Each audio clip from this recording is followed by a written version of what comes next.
Hello दोस्तों, good morning. आज हम लोग पढ़ेंगे कार्य, शक्ति और ऊर्जा, वर्क, पावर एंड एनर्जी।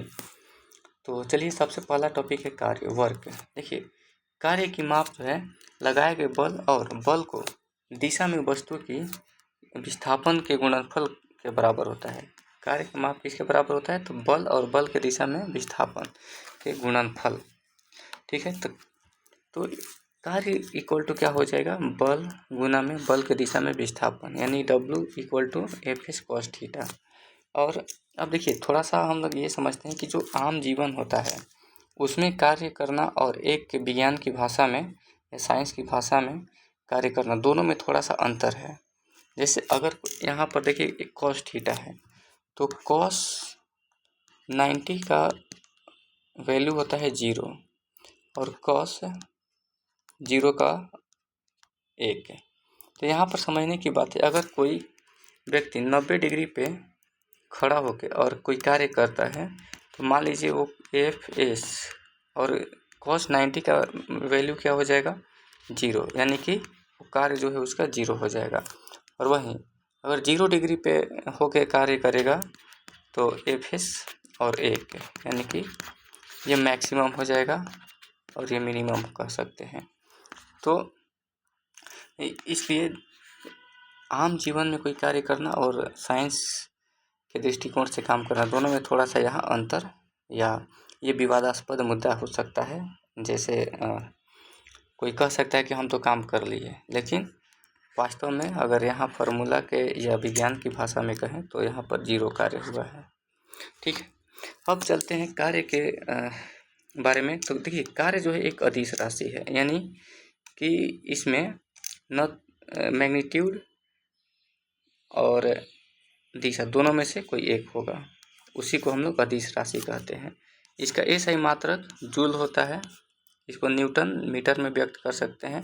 जैसे देखिए एफ एस कॉस थीटा, तो एफ का न्यूटन हो गया और एस यानी ये विस्थापन है, डिस्प्लेसमेंट है, तो मीटर इसका मात्रक हो गया, तो न्यूटन मीटर कह सकते हैं। और इसको एक लाइन में कहें तो ये जूल हो जाता है। अगला जो टॉपिक है वो है शक्ति। देखिए, कार्य करने की दर को शक्ति कहते हैं। शक्ति को अगर हम P से डिनोट करें, कार्य को W से, समय को T से, तो देखिए शक्ति इक्वल टू क्या होगा? कार्य करने की दर, यानी कि कार्य और बटा में समय, यानी कि P equal to W by T। अब देखिए यहाँ W का क्या होता है? जूल, और टाइम का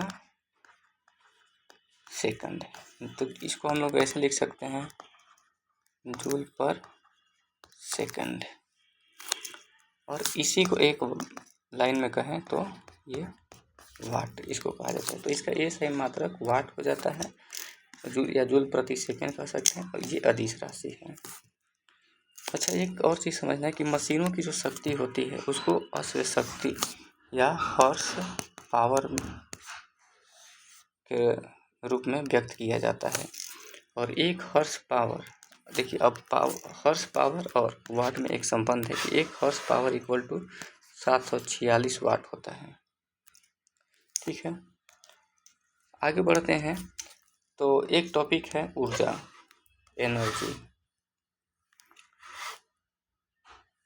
तो किसी वस्तु में कार्य करने की क्षमता को ऊर्जा कहते हैं। इसका भी SI मात्रक जो है जूल होता है, और ये भी जो है अदिश राशि है। ठीक है, ऊर्जा देखिए दो प्रकार के होता है, एक होता है गतिज ऊर्जा और दूसरा होता है स्थितिज ऊर्जा। ठीक है, अब देखिए गतिज ऊर्जा क्या होता है? तो किसी वस्तु में गति के कारण कार्य करने की क्षमता, ठीक है, किसके कारण? गति के कारण कार्य करने की जो क्षमता होती है उसी को वस्तु की गतिज ऊर्जा कहते हैं। और गतिज ऊर्जा इक्वल टू क्या होता है? काइनेटिक एनर्जी बराबर 1/2 mv²। अच्छा, एक चीज़ और समझना है कि देखिए कई बार काइनेटिक एनर्जी और मोमेंटम संवेग में एक संबंध हो जाता है। तो देखिए काइनेटिक एनर्जी इक्वल टू क्या हो गया, हाफ mv²। अगर हम यहाँ पर ऊपर नीचे m से गुना कर देते हैं, mv² बटा में m, ऊपर भी एक m से गुना कर दिए, तो देखिए क्या हो जाएगा 1/2 m² v²। अब इसको हम ऐसे लिख सकते हैं कि 1/2 m, या इसको v²। हम लोग पढ़े थे कि संवेग बराबर क्या होता है, mv momentum mass into velocity. तो यहाँ पर देखिए ये मास हो गया m² और ये वेलोसिटी हो गया v²। दोनों को अगर हम p लिख सकते हैं यानी मोमेंटम लिख सकते हैं। मैं ये भी बताया था कि संवेग को छोटा या स्मॉल p से डिनोट किया जाता है, तो ये p² बटा में 2m। तो ये संबंध हम यहाँ लिख सकते हैं कि काइनेटिक एनर्जी इक्वल टू क्या हो जाएगा, p² बटा में 2m। ठीक है, या और p क्या है, p जो है ये संवेग है। ठीक है, m क्या है, द्रव्यमान है, और v क्या है, वेग है। तो ये ध्यान रखना है। अगला जो टॉपिक है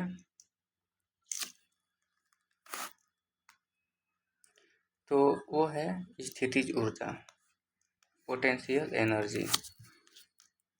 किसी वस्तु में उसकी अवस्था या स्थिति के कारण कार्य करने की क्षमता को क्या कहते हैं, स्थितिज ऊर्जा। इसके कई उदाहरण देखने को मिल सकता है, जैसे बांध बनाकर इकट्ठा जो किया गया पानी होता है उसमें भी ऊर्जा होती है, वो स्थितिज ऊर्जा का उदाहरण है।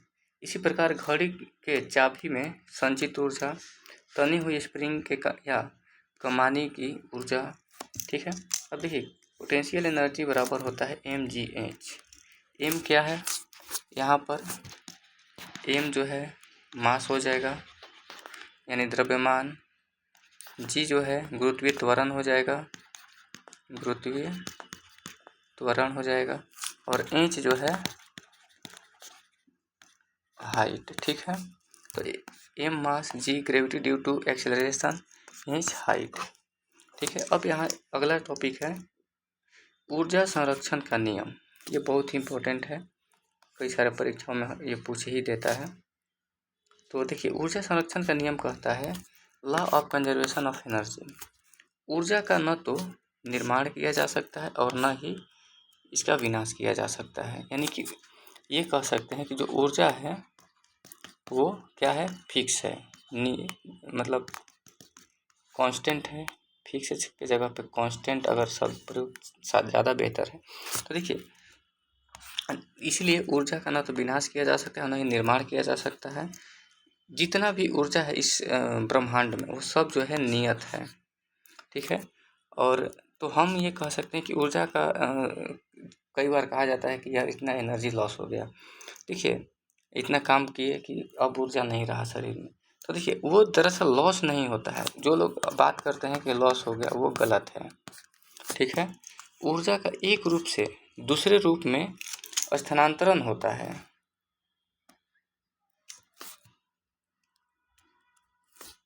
ऊर्जा का क्या होता है, एक रूप से दूसरे रूप में स्थानांतरण होता है,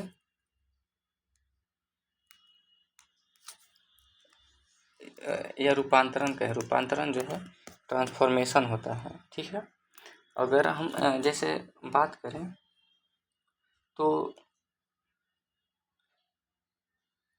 ऊर्जा जो है, अगर मान लेते हैं कि लाइट एनर्जी है, प्रकाश ऊर्जा है, अगर ये जितना इसका यूज किया जाएगा उतना ही कोई और ऊर्जा में ये परिवर्तित हो जाएगा।